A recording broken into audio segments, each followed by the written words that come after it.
ये पॉलिटिका पार्ट 18 है और हम यहाँ पर आज का जो टॉपिक है उसको डिस्कस कर रहे हैं फंडामेंटल ड्यूटीज। तो फंडामेंटल ड्यूटीज से रिलेटेड देखेंगे कि किस टाइप के क्वेश्चन आयोग ने पूछे हैं और किस टाइप के क्वेश्चन बनते हैं। तो अ, हम ये अपना लेक्चर स्टार्ट करते हैं।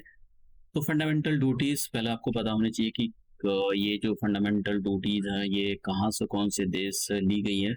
तो देखो उस टाइम का आज का जो रशिया है उस टाइम का यूएसएसआर हुआ करता था ये। तो उस टाइम के यूएसएसआर से इंस्पायर होकर हमारे जो कॉन्स्टिट्यूशन है उसके अंदर ये फंडामेंटल ड्यूटी डाली गई है। 1976 के अंदर कांग्रेस पार्टी को ये लगा कि हमारे जैसे फंडामेंटल राइट्स हैं ऐसी फंडामेंटल ड्यूटीज होनी चाहिए। तो इन्होंने एक कमेटी बनाई, सरदार स्वरण सिंह कमेटी।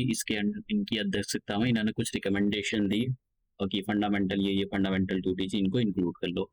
इन्हीं की रिकमेंडेशन को देखते हुए कांग्रेस सरकार ने 42nd अमेंडमेंट एक्ट 1976 ये ऐड किया हमारे इसके थ्रू एक पार्ट 4A, और इस 4A के अंदर एक आर्टिकल इंसर्ट किया, आर्टिकल 51A। इस 51 के अंदर 10 सब आर्टिकल थे। ठीक है, ये सारे के सारे 10 सब आर्टिकल थे।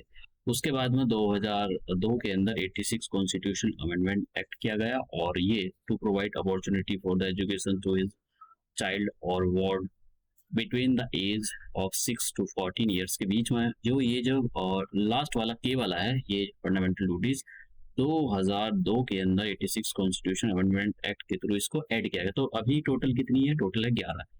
तो ये और हाँ, ये आपको जो है कुछ रट्टा मार लेना। जैसे एक तो ये वाली देखो, आप पढ़ते रहना इनको। एक जैसे मैंने बताया था आपको कि मैं पीछे भी बता रहा है कि एनवायरनमेंट को प्रोटेक्ट करने के लिए डायरेक्टिव प्रिंसिपल के अंदर एक आर्टिकल 48A दे रखा है, और एक ये to protect and improve the natural environment including forest, lakes. ये तो दो आर्टिकल एक तो directive principle of state policy के अंदर और एक फंडामेंटल ड्यूटीज के अंदर। ये दो ऐसे फंडामेंटल ड्यूटीज और डायरेक्टिव प्रिंसिपल जहां पर हमारे एनवायरनमेंट को जो प्रोटेक्ट करने की बात की जाती है।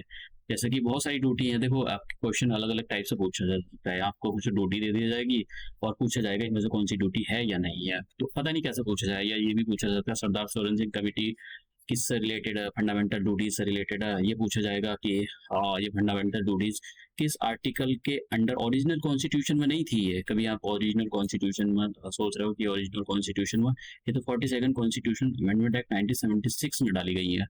तो आपसे पूछा जा सकता है कि इन फंडामेंटल ड्यूटीज को किस कॉन्स्टिट्यूशनल अमेंडमेंट एक्ट के अंडर डाला गया है और इससे कौन सा आर्टिकल रिलेटेड है और क्या ये जस्टिसेबल है। देखिए, ये जस्टिसेबल नहीं है। ऐसा नहीं है कि आप अगर ये इनको फंडामेंटल ड्यूटीज को इन्फोर्स नहीं किया जाए तो आप कोई सुप्रीम कोर्ट जा सकता है कि देखो साहब इसने हमारा वो फाड़ दिया है, और मतलब झंडे वाला हमारा वो झंडा फाड़ दिया है। तो ऐसा नहीं, ऐसा कुछ भी नहीं है। तो अलग मतलब कॉन्स्टिट्यूशन में ऐसा कुछ प्रावधान नहीं है कि भाई वो आपको 10 साल 20 साल की ऐसा पनिशेबल है, ऐसा कुछ नहीं है। हाँ, वो अलग से राइट वो बना रखा है। तो कुछ पॉइंट आपको पता होने चाहिए। अब देखिए, ये वाला पार्ट था fundamental duties are enforceable in the court. तो ये कोर्ट के द्वारा इन्फोर्सेबल नहीं है। तो इस क्वेश्चन का आंसर अब कंप्लीट होता है। आप समझ लो, 4 फंडामेंटल राइट्स, फंडामेंटल ड्यूटीज और directive principle of state policy, 3 topic पढ़ने के बाद ये क्वेश्चन आप तभी सॉल्व कर पाओगे। आप समझ रहे हो कितना डिफिकल्ट क्वेश्चन है। तो ये तो छोटा सा टॉपिक था, तो इसको ज्यादा कुछ करने की जरूरत नहीं। तो ये हम अपना जो है लेक्चर यही समाप्त करते हैं और मिलते हैं नए लेक्चर में। पॉलिटी के काफी सारे लेक्चर आने वाले हैं। ठीक है, तो सारे के सारे ऐसा नहीं कि सारे बेकार हैं, आपको बहुत हेल्प करेंगे एग्जाम में, चाहे दूसरे एग्जाम हो उसमें भी बहुत हेल्प करने वाले हैं। तो मैं इस वीडियो को यही समाप्त करता हूँ।